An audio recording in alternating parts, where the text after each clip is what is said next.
ఆ దేవదేవతలను పులకరింపచేసే అద్భుతమైన పాటలను సుమన్ టీవీ వారి డివోషనల్ టైంలో మీరు కూడా ప్రతిరోజు వినాలనుకుంటే వెంటనే మా ఛానల్ని సబ్స్క్రైబ్ చేయండి.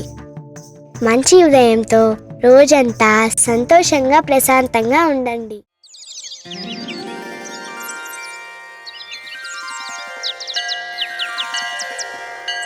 कौसल्या सुप्रजा रामपूर्वा सन्ध्या प्रवर्तते।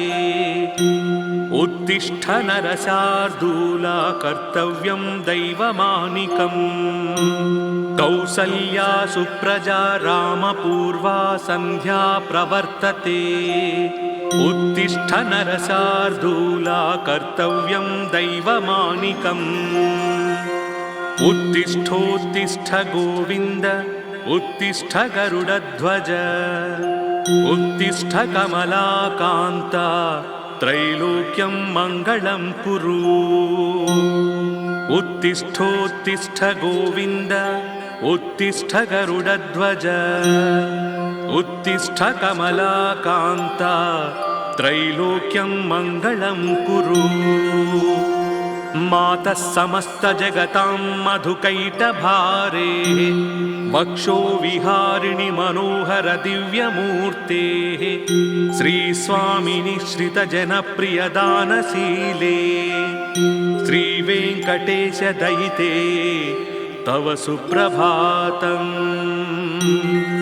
तव सुप्रभातमरविन्दलोचने भवतु प्रसन्नमुखचन्द्रमण्डले। विधिशङ्करेन्द्रवनिताभिरचिते वृषशैलनाथदयिते दयानिधे। अत्र्यादिसप्तऋषयः समुपास्य सन्ध्याम् आकाशसिन्धुकमलानि मनोहराणि आदाय पादयुगमर्चयितुं प्रसन्नाः। शेषाद्रिशेखर विभो तव सुप्रभातम्। पञ्चाननाब्ज भव षण्मुखवासवाद्याः त्रैविक्रमादिचरितं विबुधास्तुवन्ति। भाषापतिः पठति वासरशुद्धिमारात् शेषाद्रिशेखर विभो तव सुप्रभातम्। ईषत्प्रफुल्लसरसीरुहनारिकेळ पूगद्रुमादिषु मनोहरपालिकानाम् आवाति मन्दमनिलक्सह दिव्यगन्धैः शेषाद्रिशेखर विभो तव सुप्रभातम्। उन्मील्य नेत्रयुगमुत्तमपञ्जरस्थाः पात्रावसिष्ठकदळीफलपायसानि भुक्त्या सलीलमधकेलिसुखाः पठन्ति शेषाद्रिशेखर विभो तव सुप्रभातम्। तन्त्री प्रकर्ष मधुरस्वनया विपञ्च गायत्यनन्तचरितं तव नारदोऽपि भाषा समग्रमसकृत्करचारुरम्यं शेषाद्रिशेखर विभो तव सुप्रभातम्।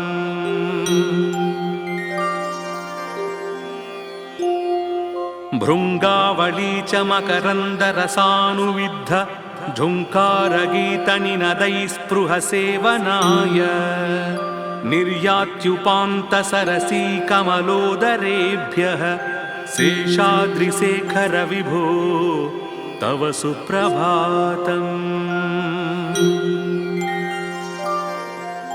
योषा गणेन वरदध्निविमध्यमाने घोषालयेषु दधिमन्थनतीव्रघोषाः रोषात् कलिं विदधते कुकुभश्च कुम्भाः शेषाद्रिशेखर विभो तव सुप्रभातम्। पद्मेशमित्रशतपत्रगताळिवर्गाः हर्तुं श्रियं कुवलयस्य निजाङ्गलक्ष्म्या भेरीनिनादमिव बिभ्रति तीव्रनादं शेषाद्रिशेखर विभो तव सुप्रभातम्। श्रीमन्नभीष्टवरदाखिललोकबन्धो श्री श्रीनिवास जगदेकदयैकसिन्धो श्रीदेवतागृहभुजान्तर दिव्यमूर्ते श्रीवेङ्कटाचलपते तव सुप्रभातम्।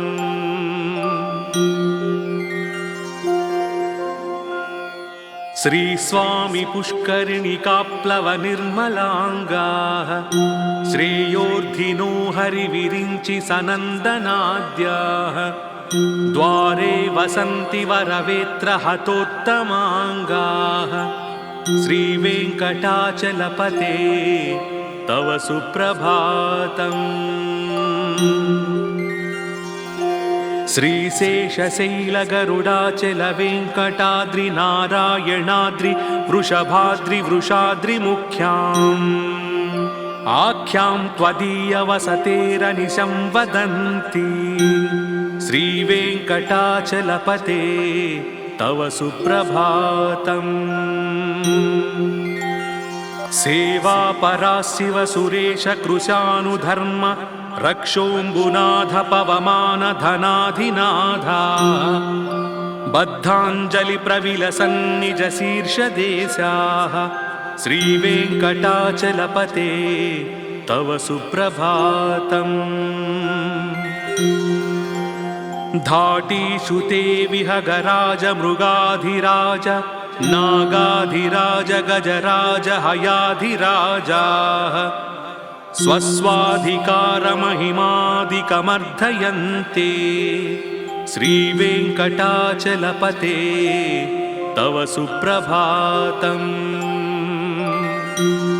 सूर्येन्दुभौमबुधवाक्पतिकाव्यसौरि स्वर्भानुकेतुदिविषत्परिषत्प्रधानाः त्वद्दासदासचरमावधिदासदासाः श्रीवेङ्कटाचलपते तव सुप्रभातम्।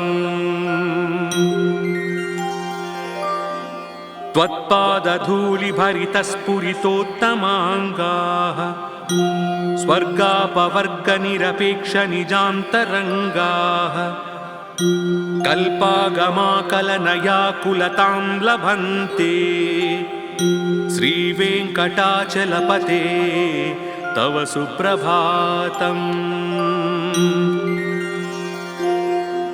त्वद्गोपुराग्रशिखराणि निरीक्षमाणाः स्वर्गापवर्गपदवीं परमां श्रयन्तः मर्त्या मनुष्यभुवने मतिमाश्रयन्ते श्रीवेङ्कटाचलपते तव सुप्रभातम्। श्रीभूमिनायकदयादिगुणामृताब्धे देवादिदेव जगदेकशरण्यमूर्ते श्रीमन्ननन्तगरुडाधिभिरर्चिताङ्घ्रे श्रीवेङ्कटाचलपते तव सुप्रभातम्। श्रीपद्मनाभपुरुषोत्तमवासुदेव वैकुण्ठमाधव जनार्दन चक्रपाणे श्रीवत्सचिह्नशरणागतपारिजात श्रीवेङ्कटाचलपते तव सुप्रभातम्।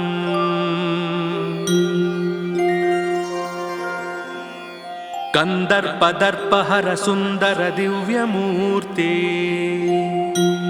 कान्ताकुचाम्बुरुह कुट्मललोलदृष्टे कल्याण निर्मल गुणाकर दिव्यकीर्ते श्रीवेङ्कटाचलपते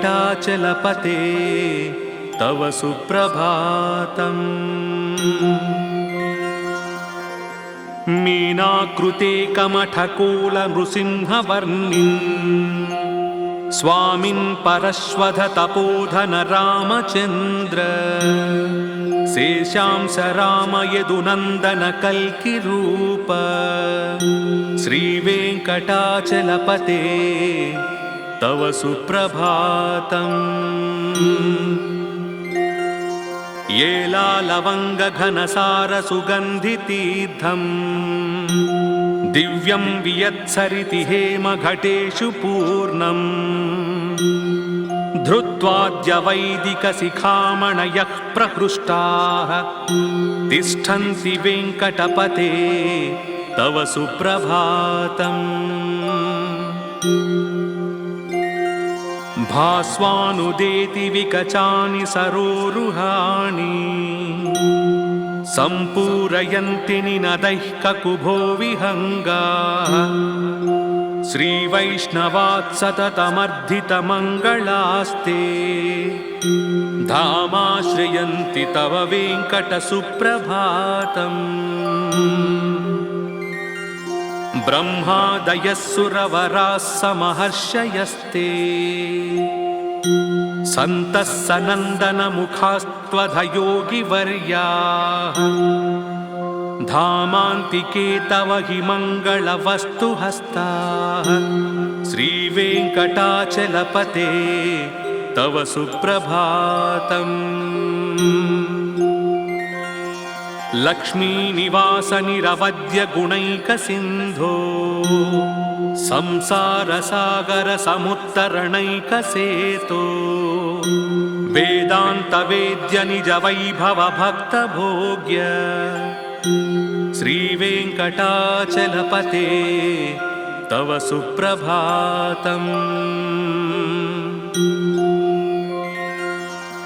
इत्थं वृषाचलपतेरिह सुप्रभातम्। ये मानवाः प्रतिदिनं पठितुं प्रवृत्ताः तेषां प्रभातसमये स्मृतिरङ्गभाजां प्रज्ञां परार्थसुलभां परमां प्रसूते।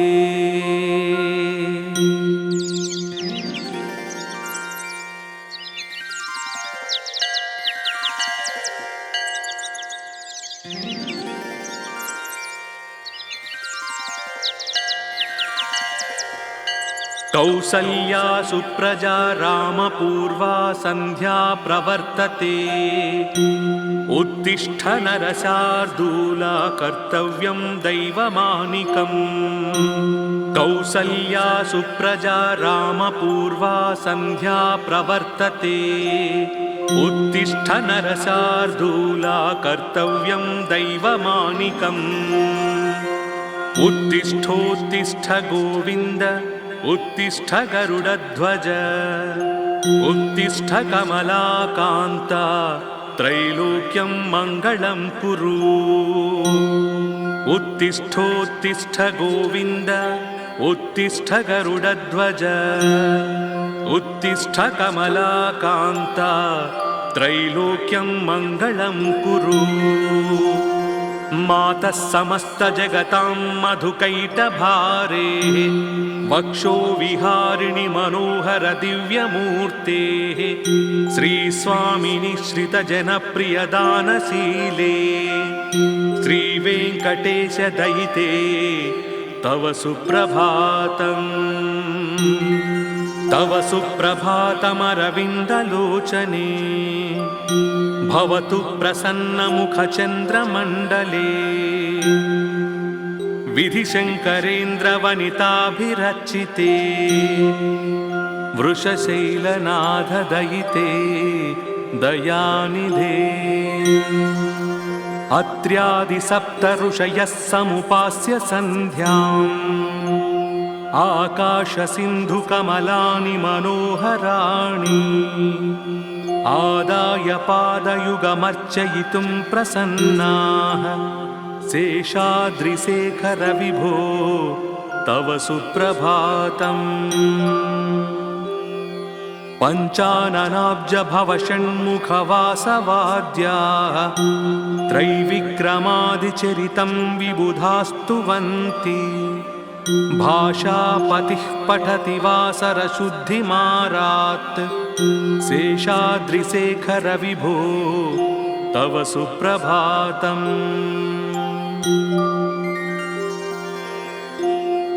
ईषत्प्रफुल्लसरसीरुहनारिकेळ पूगद्रुमादिसुमनोहरपालिकानाम् आवाति मन्दमनिलः सह दिव्यगन्धैः शेषाद्रिशेखर विभो तव सुप्रभातम्।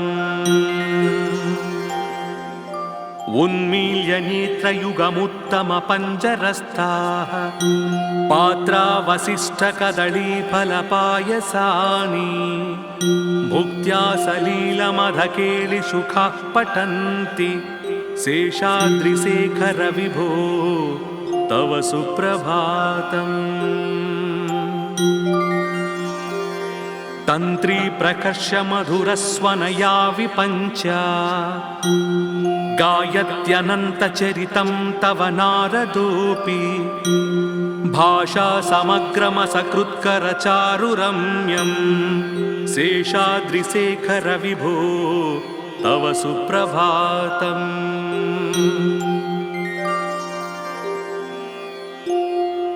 भृङ्गावळी च मकरन्दरसानुविद्ध झुङ्कारगीतनिनदैस्पृहसेवनाय निर्यात्युपान्तसरसी कमलोदरेभ्यः शेषाद्रिशेखर विभो तव सुप्रभातम्। योषा गणेन वरदध्निविमध्यमाने घोषालयेषु दधिमन्थनतीव्रघोषाः रोषात् कलिं विदधते कुकुभश्च कुम्भाः शेषाद्रिशेखर विभो तव सुप्रभातम्। पद्मेशमित्रशतपत्रगताळिवर्गाः हर्तुं श्रियं कुवलयस्य निजाङ्गलक्ष्म्या भेरीनिनादमिव बिभ्रति तीव्रनादम् शेषाद्रिशेखर विभो तव सुप्रभातम्। श्रीमन्नभीष्टवरदाखिललोकबन्धो श्री श्रीनिवास जगदेकदयैकसिन्धो श्रीदेवतागृहभुजान्तरदिव्यमूर्ते श्रीवेङ्कटाचलपते तव सुप्रभातम्।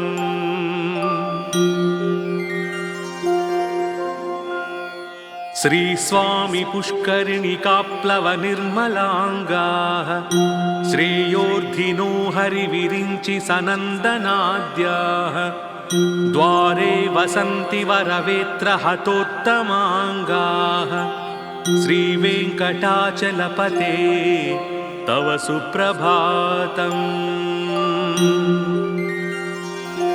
श्रीशेषशैलगरुडाचलवेङ्कटाद्रिनारायणाद्रि वृषभाद्रिवृषाद्रिमुख्याम् आख्यां त्वदीयवसतेरनिशं वदन्ति श्रीवेङ्कटाचलपते तव सुप्रभातम्।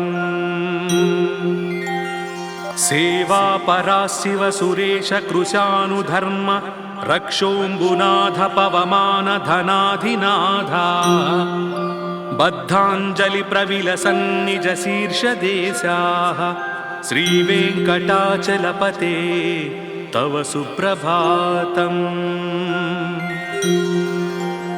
धाटीषु ते विहगराज मृगाधिराज नागाधिराज गजराज हयाधिराजाः स्वस्वाधिकारमहिमादिकमर्धयन्ते श्रीवेङ्कटाचलपते तव सुप्रभातम्। सूर्येन्दुभौमबुधवाक्पति काव्यसौरि स्वर्भानुकेतुदिविषत्परिषत्प्रधानाः त्वद्दासदासचरमावधिदासदासाः श्रीवेङ्कटाचलपते तव सुप्रभातम्। त्वत्पादधूलिभरितस्फुरितोत्तमाङ्गाः स्वर्गापवर्गनिरपेक्षनिजान्तरङ्गाः कल्पागमाकलनयाकुलतां लभन्ते श्रीवेङ्कटाचलपते तव सुप्रभातम्। त्वद्गोपुराग्रशिखराणि निरीक्षमाणाः स्वर्गापवर्गपदवीं परमां श्रयन्तः मर्त्या मनुष्यभुवने मतिमाश्रयन्ते श्रीवेङ्कटाचलपते तव सुप्रभातम्।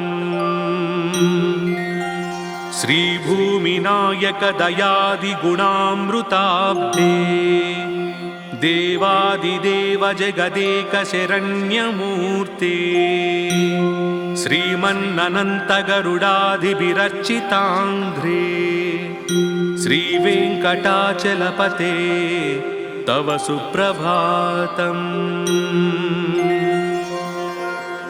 श्रीपद्मनाभपुरुषोत्तमवासुदेव वैकुण्ठमाधव जनार्दन चक्रपाणे श्रीवत्सचिह्नशरणागत पारिजात श्रीवेङ्कटाचलपते तव सुप्रभातम्।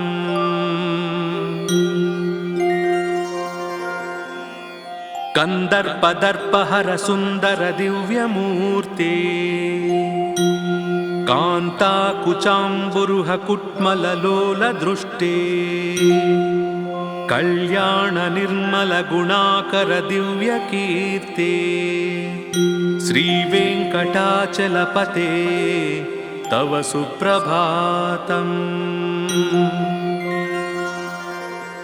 मीनाकृते कमठकोल नृसिंहवर्णिन् स्वामिन् परश्वध तपोधन रामचन्द्र शेषांस राम यदुनन्दन कल्किरूप श्रीवेङ्कटाचलपते तव सुप्रभातम्।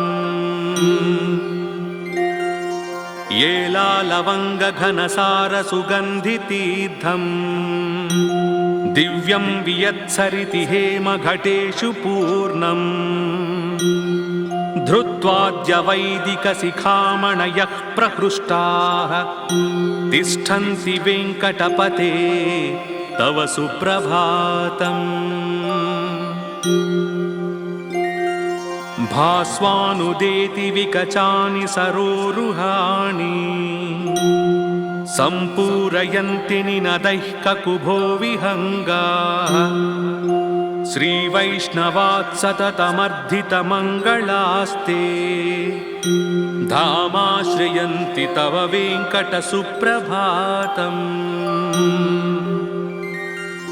ब्रह्मादयः सुरवराः समहर्षयस्ते सन्तः सनन्दनमुखास्त्वधयोगिवर्याः धामान्तिके तव हि मङ्गलवस्तुहस्ताः श्रीवेङ्कटाचलपते तव सुप्रभातम्। लक्ष्मीनिवास निरवद्य गुणैकसिन्धो संसारसागर समुत्तरणैकसेतो वेदान्तवेद्य निज वैभव भक्तभोग्य श्रीवेङ्कटाचलपते तव सुप्रभातम्। इत्थं वृषाचलपतेरिह सुप्रभातम्। ये मानवाः प्रतिदिनं पठितुं प्रवृत्ताः तेषां प्रभातसमये स्मृतिरङ्गभाजाम् प्रज्ञां परार्थसुलभां परमां प्रसूते।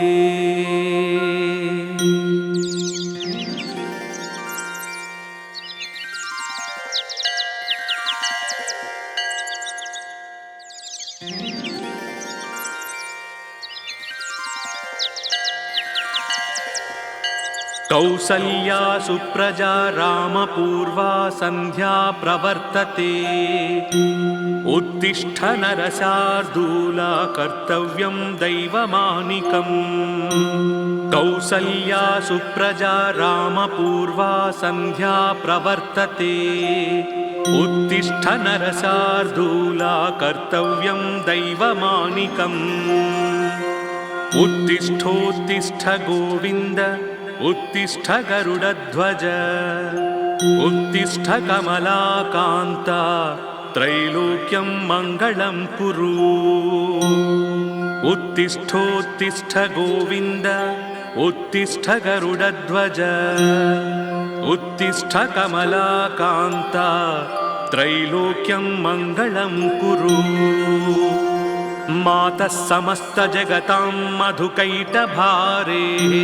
वक्षो विहारिणि मनोहर दिव्यमूर्तेः। श्रीस्वामिनि श्रितजनप्रियदानशीले।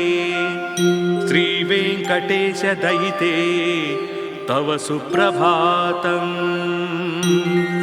तव सुप्रभातमरविन्दलोचने। भवतु प्रसन्नमुखचन्द्रमण्डले। विधिशङ्करेन्द्रवनिताभिरचिते। वृषशैलनाथदयिते दयानिधे। अत्र्यादिसप्तऋषयः समुपास्य सन्ध्याम्। आकाशसिन्धुकमलानि मनोहराणि। आदाय पादयुगमर्चयितुं प्रसन्नाः। शेषाद्रिशेखर विभो तव सुप्रभातम्।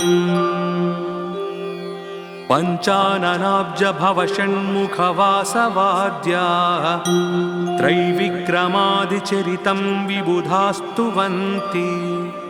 भाषापतिः पठति वासरशुद्धिमारात्। शेषाद्रिशेखर विभो तव सुप्रभातम्।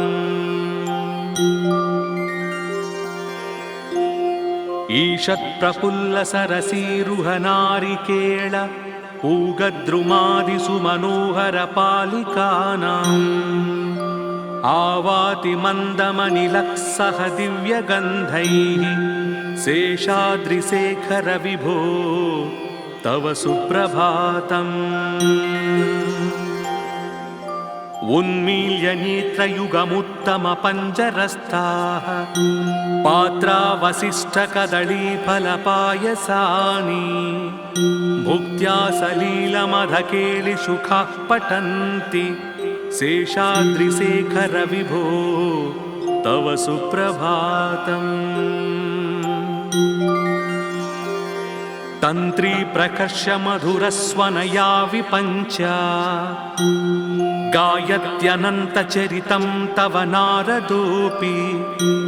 भाषा समग्रमसकृत्करचारुरम्यम्। शेषाद्रिशेखर विभो तव सुप्रभातम्।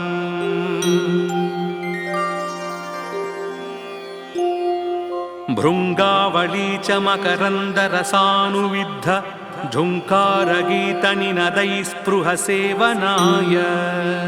निर्यात्युपान्तसरसी कमलोदरेभ्यः। शेषाद्रिशेखर विभो तव सुप्रभातम्।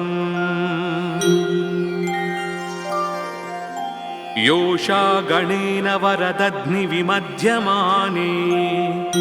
घोषालयेषु दधिमन्थनतीव्रघोषाः। रोषात् कलिं विदधते कुकुभश्च कुम्भाः। शेषाद्रिशेखर विभो तव सुप्रभातम्। पद्मेशमित्रशतपत्रगताळिवर्गाः हर्तुं श्रियं कुवलयस्य निजाङ्गलक्ष्म्या भेरीनिनादमिव बिभ्रति तीव्रनादम् शेषाद्रिशेखर विभो तव सुप्रभातम्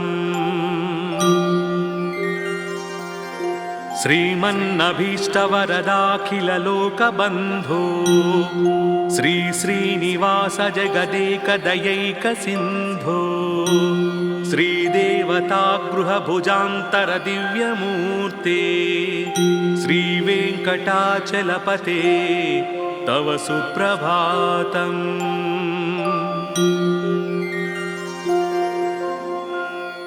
श्रीस्वामी पुष्करिणिकाप्लवनिर्मलाङ्गाः श्रेयोर्धिनो हरिविरिञ्चि सनन्दनाद्याः द्वारे वसन्ति वरवेत्र हतोत्तमाङ्गाः श्रीवेङ्कटाचलपते तव सुप्रभातम्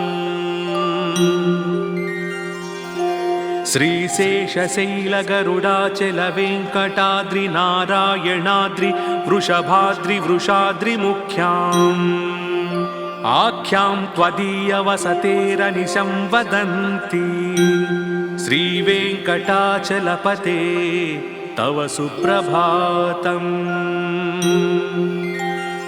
सेवापरा शिव सुरेश कृशानुधर्म रक्षोऽम्बुनाथ पवमान धनाधिनाथा बद्धाञ्जलि प्रविलसन्निज शीर्षदेशाः श्रीवेङ्कटाचलपते तव सुप्रभातम् धाटीषु ते विहगराज मृगाधिराज नागाधिराज गजराज हयाधिराजाः स्वस्वाधिकारमहिमादिकमर्धयन्ते श्रीवेङ्कटाचलपते तव सुप्रभातम् सूर्येन्दुभौमबुधवाक्पतिकाव्यसौरि स्वर्भानुकेतुदिविषत्परिषत्प्रधानाः त्वद्दासदासचरमावधिदासदासाः श्रीवेङ्कटाचलपते तव सुप्रभातम्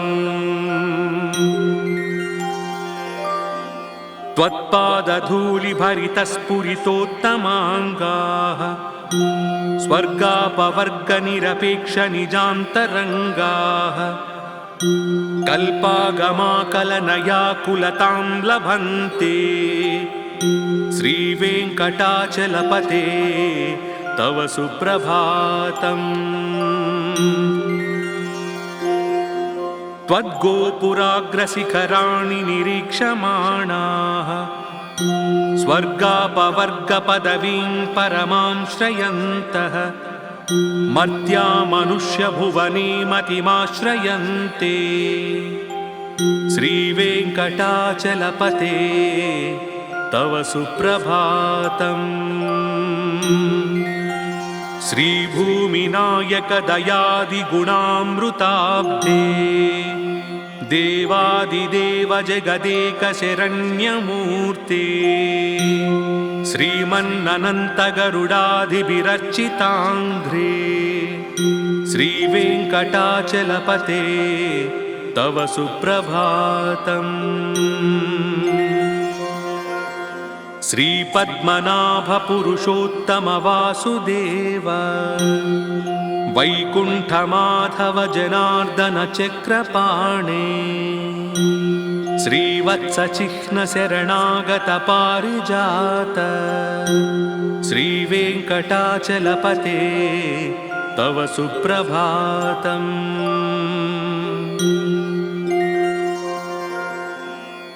कन्दर्पदर्पहर सुन्दर दिव्यमूर्ते कान्ताकुचाम्बुरुह कुट्मललोलदृष्टे कल्याण निर्मल गुणाकर दिव्यकीर्ते श्रीवेङ्कटाचलपते तव सुप्रभातम्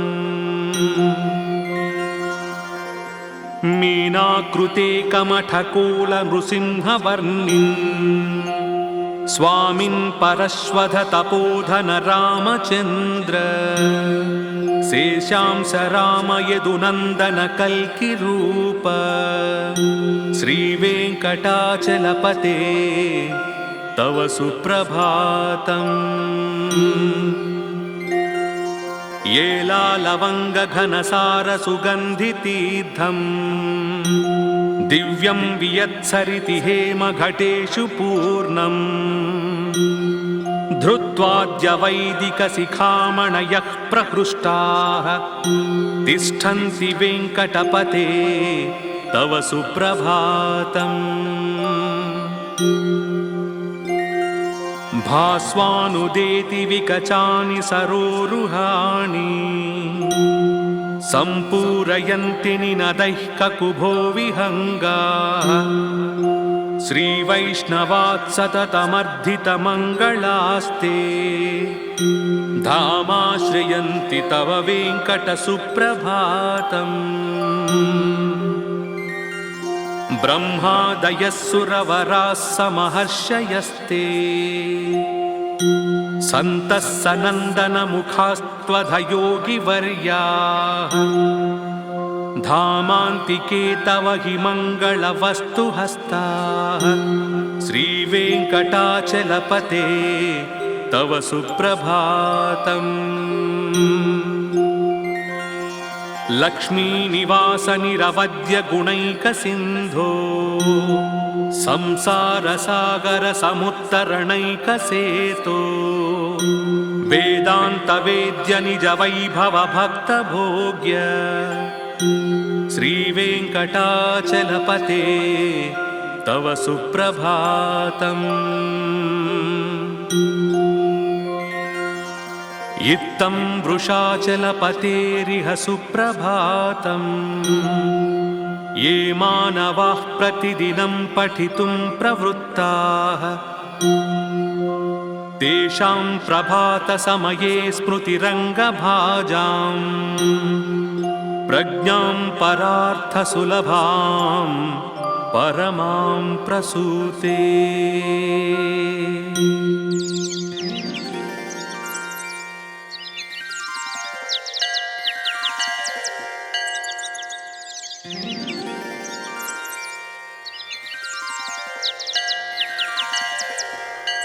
कौसल्या सुप्रजा रामपूर्वा सन्ध्या प्रवर्तते उत्तिष्ठ नरशार्दूला कर्तव्यं दैवमानिकम्। कौसल्या सुप्रजा रामपूर्वा सन्ध्या प्रवर्तते उत्तिष्ठ नरशार्दूला कर्तव्यं दैवमानिकम्। उत्तिष्ठोत्तिष्ठ गोविन्द उत्तिष्ठ गरुडध्वज उत्तिष्ठ कमलाकान्ता त्रैलोक्यं मङ्गलं कुरु। उत्तिष्ठोत्तिष्ठ गोविन्द उत्तिष्ठ गरुडध्वज उत्तिष्ठ कमलाकान्ता त्रैलोक्यं मङ्गलं कुरु। मातः समस्तजगतां मधुकैटभारे वक्षो विहारिणि मनोहर दिव्यमूर्तेः श्रीस्वामिनि श्रितजनप्रियदानशीले श्रीवेङ्कटेश दयिते तव सुप्रभातम्। तव सुप्रभातमरविन्दलोचने भवतु प्रसन्नमुखचन्द्रमण्डले विधिशङ्करेन्द्रवनिताभिरचिते वृषशैलनाथदयिते दयानिधे। अत्र्यादिसप्तऋषयः समुपास्य सन्ध्याम् आकाशसिन्धुकमलानि मनोहराणि आदाय पादयुगमर्चयितुं प्रसन्नाः शेषाद्रिशेखर विभो तव सुप्रभातम्। पञ्चाननाब्जभवषण्मुखवासवाद्याः त्रैविक्रमादिचरितं विबुधास्तुवन्ति भाषापतिः पठति वासरशुद्धिमारात् शेषाद्रिशेखर विभो तव सुप्रभातम्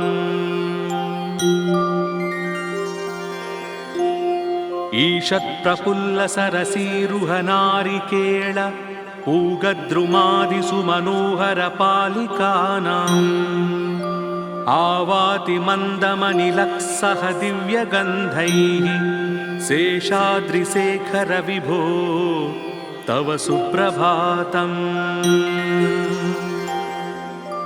उन्मील्य नेत्रयुगमुत्तमपञ्जरस्थाः पात्रावसिष्ठकदळीफलपायसानि भुक्त्या सलीलमधकेलिसुखाः पठन्ति शेषाद्रिशेखर विभो तव सुप्रभातम्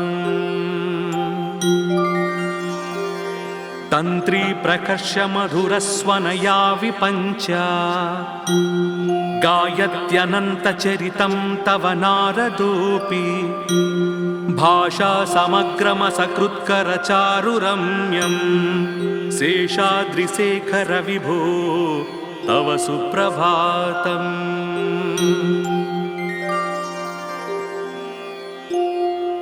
भृङ्गावली च मकरन्दरसानुविद्ध झुङ्कारगीतनिनदैस्पृहसेवनाय निर्यात्युपान्तसरसी कमलोदरेभ्यः शेषाद्रिशेखर विभो तव सुप्रभातम्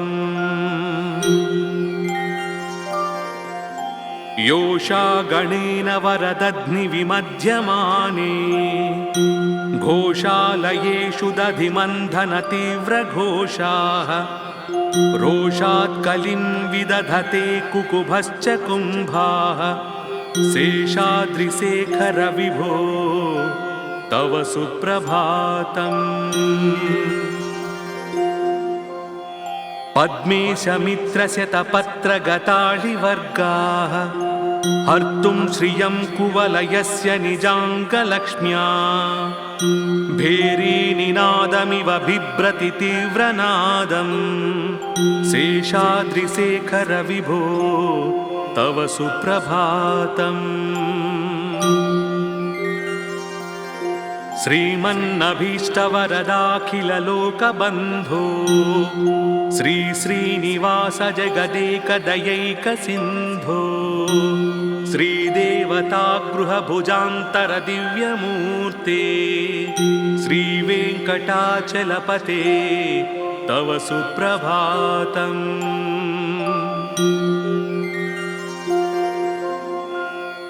श्रीस्वामी पुष्करिणिकाप्लवनिर्मलाङ्गाः श्रेयोर्धिनो हरिविरिञ्चि सनन्दनाद्याः द्वारे वसन्ति वरवेत्रहतोत्तमाङ्गाः श्रीवेङ्कटाचलपते तव सुप्रभातम्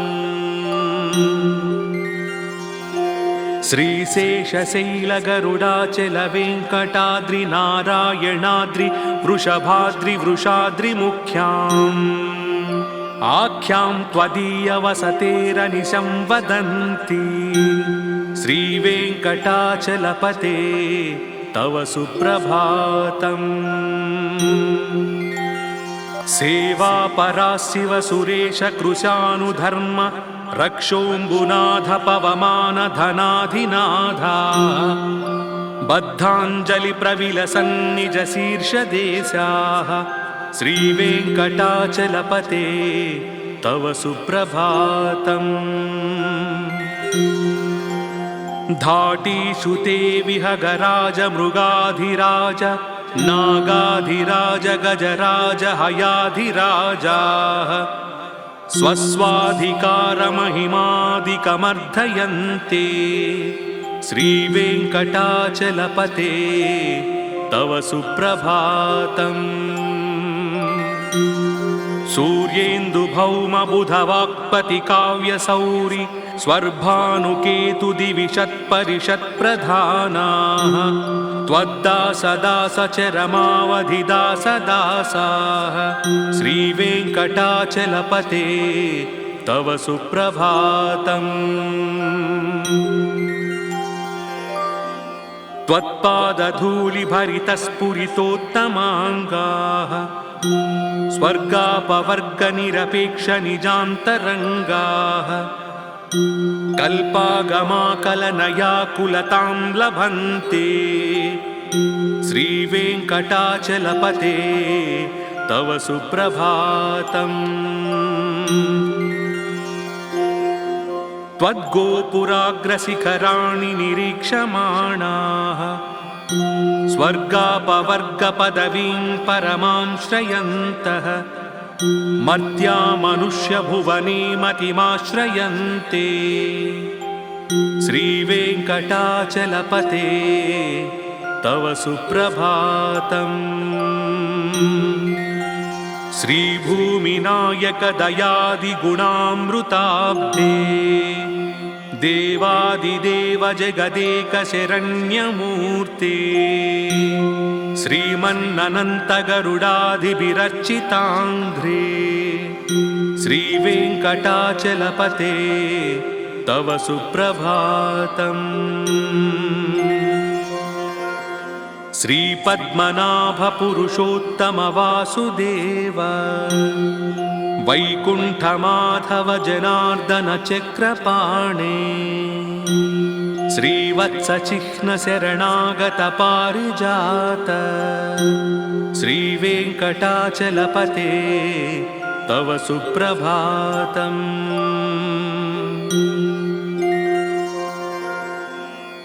कन्दर्पदर्पहर सुन्दर दिव्यमूर्ते कान्ताकुचाम्बुरुह कुट्मललोलदृष्टे कल्याण निर्मल गुणाकर दिव्यकीर्ते श्रीवेङ्कटाचलपते तव सुप्रभातम्।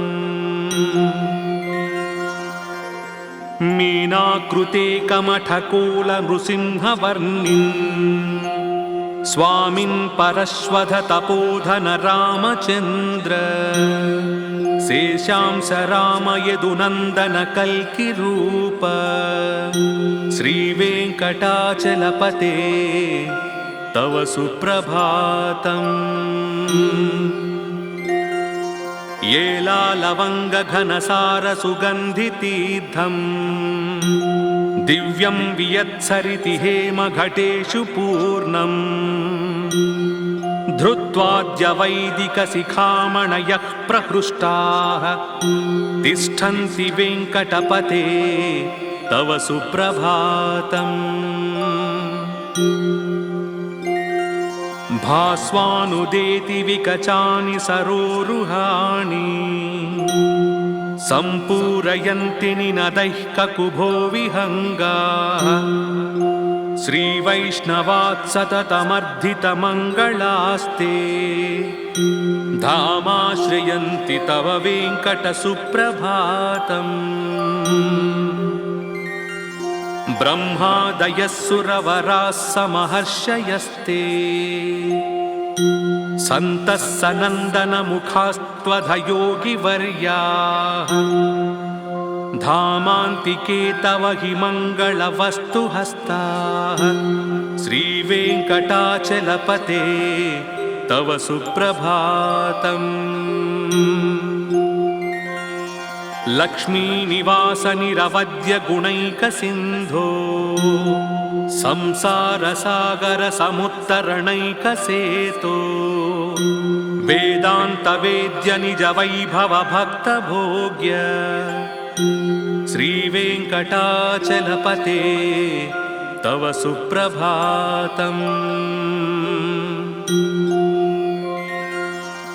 इत्थं वृषाचलपतेरिह सुप्रभातम्।